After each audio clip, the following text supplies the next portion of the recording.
Philip Baker Hall, the acclaimed character actor known for his commanding presence on screen, passed away in June of 2022. His home, a modest yet elegant property tucked away in Glendale, California, went on the market shortly after his death. The house was not one of the grand Hollywood mansions, but a warm, lived-in place. A single-story residence with wooden floors, built-in bookshelves, and the kind of quiet charm one would expect from a man who had lived a life more of substance than spectacle. In early 2023, the property was purchased by Emily and Jonathan Parker, a young married couple in their 30s. Emily was a high school English teacher. Jonathan, a freelance graphic designer who often worked from home. For them, the house was a dream come true. Affordable for the area, filled with natural light, and with just enough history to make it feel like a home rather than an anonymous box. The Parkers were told little about the previous owner, other than that he was an actor who had passed away peacefully. At first, they enjoyed the atmosphere of the house, the creak of the floorboards, the faint scent of wood and old paper in the study, and the strange but comforting stillness at night. But within weeks, Emily began to notice small peculiarities that unsettled her. The study, where Hall had reportedly spent much of his final years reading scripts and books, always felt colder than the rest of the house. Even during the hottest summer afternoons, the air in that room carried a chill that clung to the skin. Jonathan, brushing it off, said old houses always had quirks. Yet Emily swore she could smell faint cigar smoke in the air, though neither she nor her husband smoked. Then came the sounds. At night, when Jonathan was working late in his studio, Emily would lie in bed and hear the rhythmic scrape of a chair being pulled across the wooden floor in the study. At first, she assumed Jonathan had gone in there, but every time she checked, the study door was closed, and Jonathan swore he hadn't left his desk. One evening, Jonathan himself experienced something he couldn't explain. While working in the living room, he heard a deep, deliberate cough coming from the hallway. It was the kind of cough of an older man, heavy, gravelly, the sound of someone clearing their throat before speaking. Jonathan froze, expecting to see Emily, but when he called out, she answered faintly from the bedroom, clearly half asleep. He searched the house, but found nothing. The disturbances grew stronger in the weeks that followed. Books would be pulled slightly from the shelves in the study, as if someone had been scanning the titles. The television would turn on by itself late at night, flickering to old black and white channels that hadn't been programmed. Sometimes, when Emily was grading papers at the dining table, she would hear the unmistakable shuffle of footsteps pacing slowly behind her, measured, deliberate, and heavy, like an older man lost in thought. The Parkers began researching the house's history and learned more about Hall's life. Neighbors told them he had been a quiet man, deeply private, who rarely entertained but could often be seen pacing the yard, rehearsing lines under his breath. He was respected, but solitary and deeply connected to his home. The activity seemed to focus on the study, and Emily became convinced that Hall's presence lingered there. She described the feeling not of malevolence, but of restlessness, as if someone still needed to be acknowledged, still needed their work to be noticed. Jonathan, initially skeptical, finally admitted he had woken one night to see the silhouette of a man seated at the study desk. It was only for a second, but he swore he saw him turn, as if about to speak, before fading away into the shadows. The couple debated moving out, but something about the presence felt strangely tied to the house, not a haunting in the traditional sense, but an echo of a man who had poured his life into his craft, and whose final years were spent surrounded by his books, his roles, and his solitude. Emily even admitted that on nights when she was alone, she would sometimes read aloud in the study, feeling as though she were keeping him company. Neighbors now avoid speaking of the Parkers' experiences, but quietly acknowledge that anyone who buys the house should expect to share it. The legacy of Philip Baker Hall, his voice, his presence, his restless energy seems to have rooted itself in those walls, refusing to fade with time. The Parkers had been in the house for nearly 2 months when the atmosphere began to feel less like an old building adjusting to new occupants, and more like something watching them closely. It was subtle at first, the way silence seemed to thicken in certain rooms, how the study felt occupied even when its door was firmly shut. The neighborhood was quiet, the kind of Los Angeles suburb where evenings were broken only by the distant hum of traffic or the occasional dog barking. Yet inside their home the quiet often pressed against them like a weight. Emily found herself drawn to the study despite her unease.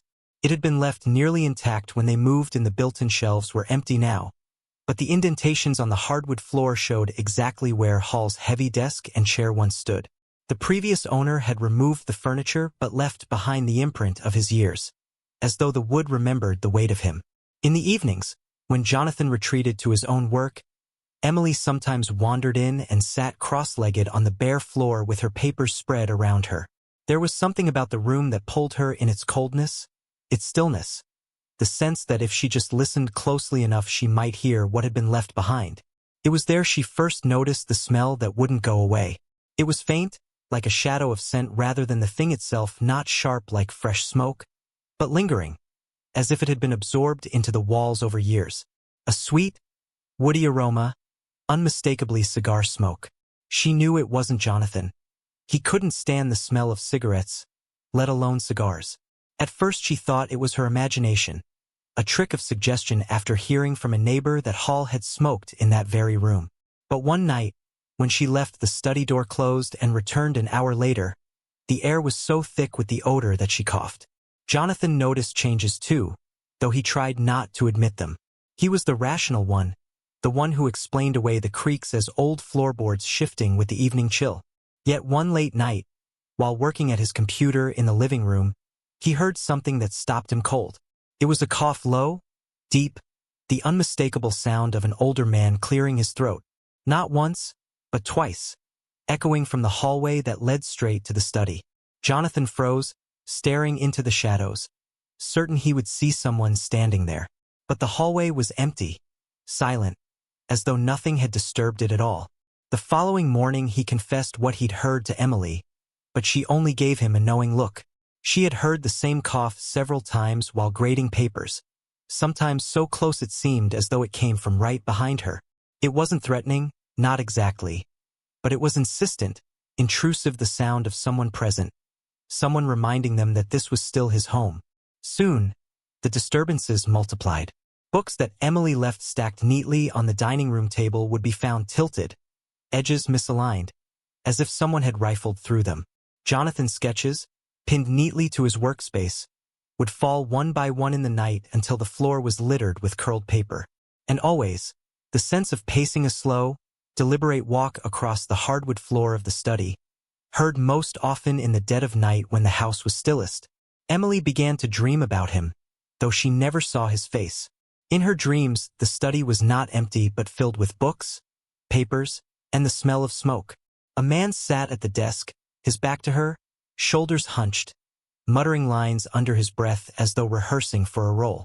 She would wake with the echo of that voice still vibrating in her head gravelly, commanding, a voice she had heard before on screen but never in person. Jonathan resisted her suggestion to learn more about Hall, insisting that feeding the story would only encourage their imagination. But Emily felt a pull, as though the house itself wanted them to remember him. She spent long evenings scrolling through old interviews, film clips, even obscure recordings of Hall's stage work. The more she listened to his voice, the more familiar it became, until one night she heard it whisper faintly over her shoulder as she sat alone in the study. She turned, heart pounding, but the room was empty, the shadows unchanged. The house no longer felt like it belonged entirely to them. They were guests now, tolerated perhaps, but never alone. Don't forget to subscribe and like if you liked this story. By the third month in the house, the Parkers' life had shifted in ways neither of them wanted to admit out loud. Their days remained ordinary, Jonathan freelancing at his desk, Emily teaching her classes and bringing stacks of essays home to grade, but the nights had become oppressive. The house seemed to change after sunset, as though the air thickened, and every sound carried farther than it should. Even the silence had a different quality, one that seemed to hum faintly beneath the surface. The study had grown into the heart of it. No matter how much they tried to ignore it, everything led back to that room. The door would sometimes be ajar when they were sure they'd left it closed. Jonathan swore he once locked it in an effort to keep the nonsense contained. But when they returned from the grocery store that evening, the door was wide open. Emily said nothing at the time, but she caught the way his face had gone pale, his usual explanations dying on his lips. It was the pacing that wore on them the most. At first, they only heard it late at night, the creak of heavy footsteps on the wooden floor, steady and deliberate, as if someone were rehearsing the same short path over and over again. But soon it began to bleed into the daytime. Emily, home alone on a Saturday afternoon, heard it as she folded laundry. Jonathan, working late on a client's design, heard it while sitting only a room away. The steps never hurried, never faltered. They were patient, methodical, the walk of a man who had done it countless times before. One Sunday evening, Emily decided she could no longer ignore it. She set her stack of student essays aside and went into the study with nothing but a glass of water in her hand. The air in the room was different the moment she crossed the threshold. It wasn't just colder, it was denser, like stepping into a space that resisted her presence. She sat on the floor, leaning against the wall where the desk had once stood, and whispered, "I know this was your home. I know you're still here." Her words felt strange, as though spoken into a vast emptiness that pushed them back at her. For a few moments, nothing happened. Then the faintest sound, a cough, deep and ragged, right beside her. She dropped the glass, water spilling across the floorboards. Her breath caught in her throat, but she forced herself not to run. The cough echoed once more, fading into silence, leaving the impression that someone had heard her and answered. From that night on, the disturbances grew bolder. The smell of cigar smoke lingered longer, clinging to their clothes when they left the study. Jonathan woke one night to the television flickering on in the living room, playing a black and white film either of them recognized. The screen showed a grainy courtroom scene, actors in sharp suits, their voices hollow through the old speaker. When Jonathan went to switch it off, he realized the film wasn't playing from any channel. The set had no input. The image faded the moment his hand touched the remote. Emily grew restless, her dreams increasingly vivid. She dreamt of sitting in the study while an unseen man rehearsed lines, his voice filling the room, powerful yet weary. Sometimes she caught fragments of words, again, no, stronger, listen to me, as though she were intruding on a performance that would never end. She often woke in tears, unable to explain why. The neighbors had begun to notice things too. Mrs. Reynolds, who lived across the street, mentioned casually one morning that she sometimes saw the study light burning long past midnight, even when the Parkers were away for the weekend. A delivery man remarked once that he thought Jonathan's father was staying with them. He'd glimpsed an older man standing by the window, staring out into the yard. Jonathan laughed it off, but when the door closed, his hands shook as he signed the receipt. The house no longer felt simply haunted, it felt inhabited, as though the presence of Philip Baker Hall had never left and was growing more comfortable with showing itself. Emily began to think of him not as a ghost but as a resident who refused to give up his space, whose routines continued long after his body was gone. She found herself speaking to him sometimes, softly, as if acknowledging him kept the tension at bay. Jonathan hated when she did this, insisting it only encouraged the strange events. But even he could no longer deny that the house was different, alive, in its own way, with the weight of a man who had lived his last years within its walls and was not ready to fade into silence. And so the Parkers lived with him, with the cough, the pacing, the lingering smell of cigars, the flickering shadows in the corner of their eyes. They tried to carry on with their routines, but every night, as the lights dimmed and the air grew colder, they knew they were not alone. By late autumn, the Parkers had stopped pretending that nothing was wrong. They lived in the house, yes, but their relationship with it had shifted into something uneasy, almost transactional, as if they were tenants under the watchful eye of a landlord they never saw. Every corner seemed to hold a kind of expectancy, as though the walls themselves leaned in to listen. The study remained the heart of it all. The room was bare, but it was never empty. Emily often described the feeling of stepping inside as walking into a conversation that had just been interrupted, the way silence seems too deliberate, too poised, as if someone had only just stopped speaking. She grew accustomed to the cold air pressing against her skin, to the faint haze of cigar smoke that clung to her hair when she left. Jonathan, on the other hand, avoided the room entirely. He admitted once, in a rare moment of honesty, that the longer he stayed in there, the more he felt a pressure between his shoulder blades, as if someone were standing directly behind him, close enough to reach out.